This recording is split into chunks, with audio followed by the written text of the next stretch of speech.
How do you follow a character's journey through their emotion and not through plot points?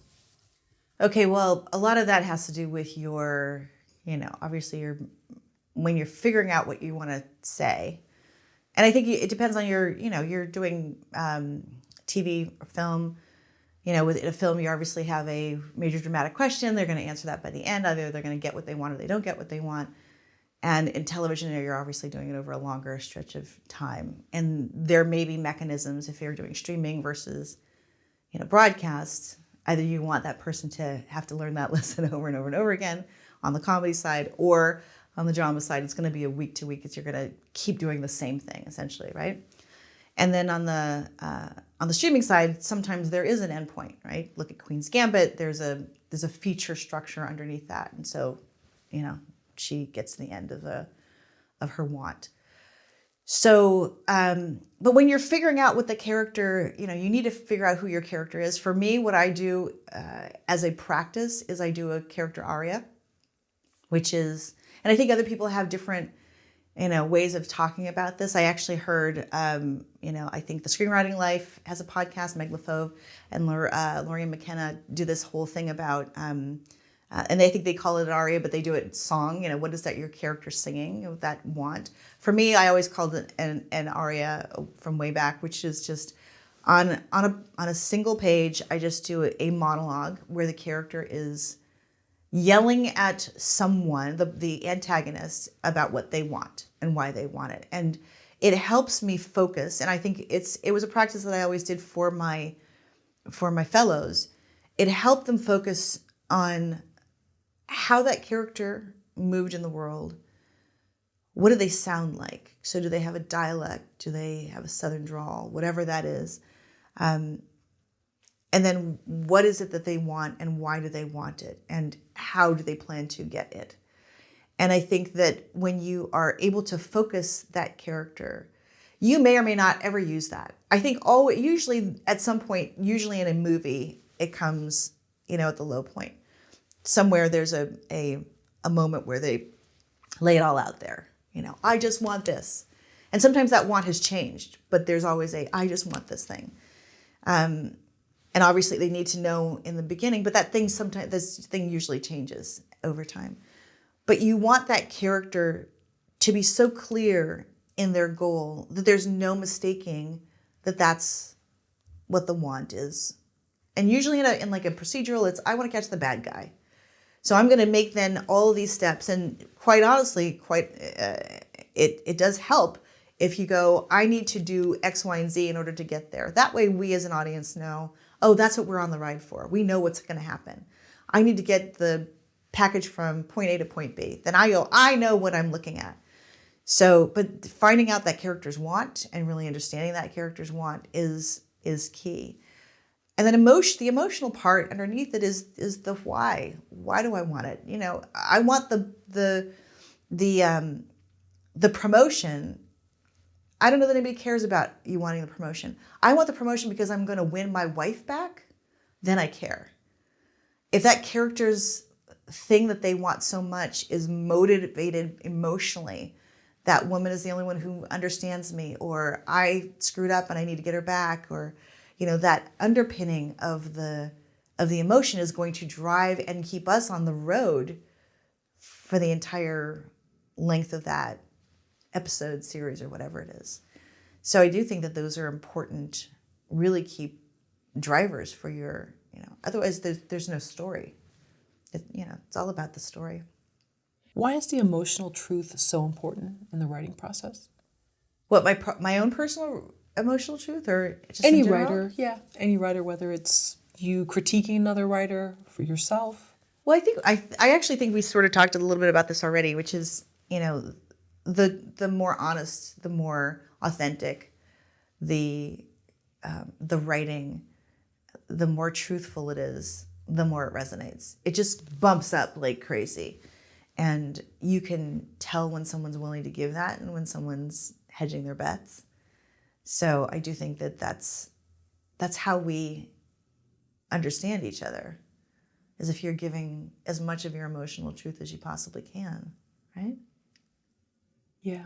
we've all read books where it's an autobiography and some seem a little rosier maybe, or their intentions seem a little rosier than maybe what the situation turned out to be. Sure. And we can always kind of feel like, okay, I feel like I'm not getting the real story, or I'm getting yeah. like a PR version Right, of what right. happened. I read one recently. That's a pretty big one that is out right now. And I went, I'm not buying it. Like, I just thought it felt really manufactured. And it was unsettling because I thought, well, there's some real story there that I'm not knowing and they're not allowing me in. They're giving me the sanitized version. So you could tell. You can tell I'm not saying you can tell if a ghostwriter, but you can tell when someone is not really being 100%. And then that's not really a very satisfying book, is it? Right. Unless it's a show of someone who's maybe somewhat delusional.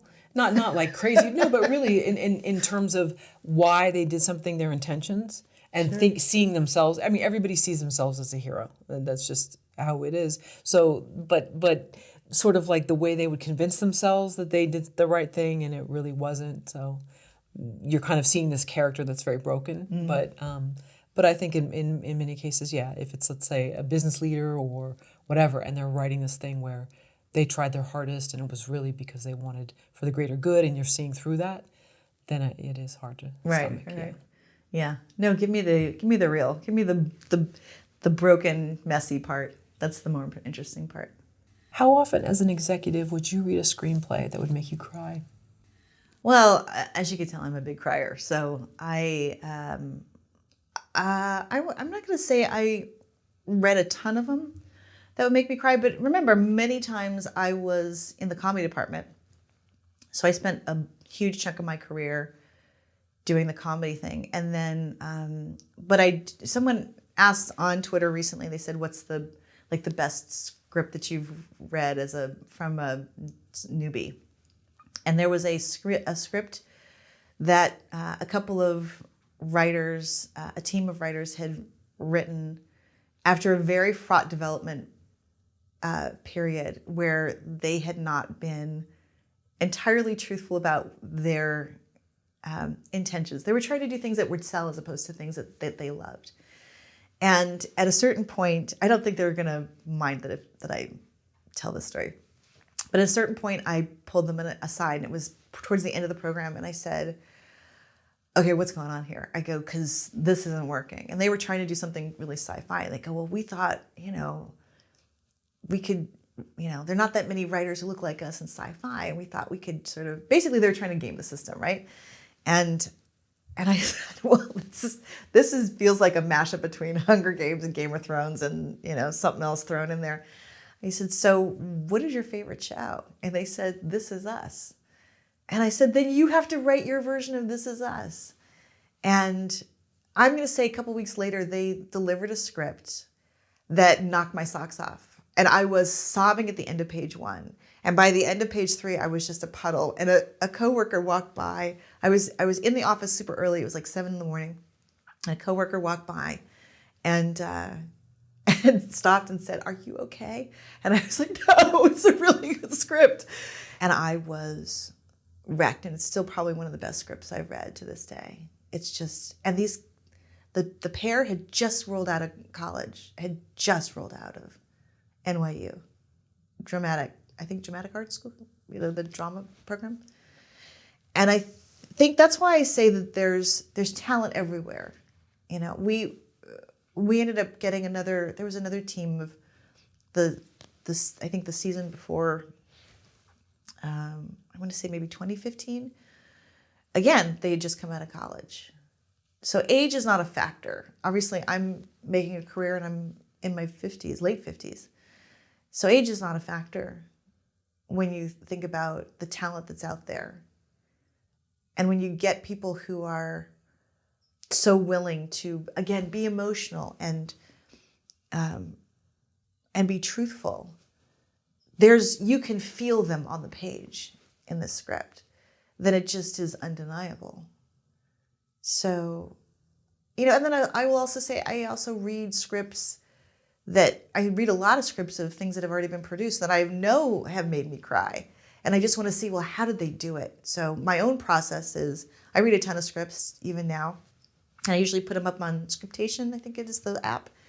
And I go and I circle things and I let go, this is a really cool way of doing something, or I love this turn of phrase, and does this feel like it's something that I can kind of use, or I love the formatting in this, and this is how they made the action go faster, and this is how they use their dashes or their introductions, and I learn from other people and other writers. So, and hopefully implement some of that juicy goodness into my own scripts. But I would say I could probably count on one hand the number of scripts that have made me cry, but that doesn't mean that I haven't been moved. And I've been moved quite a bit by people's honesty and their willingness to go there.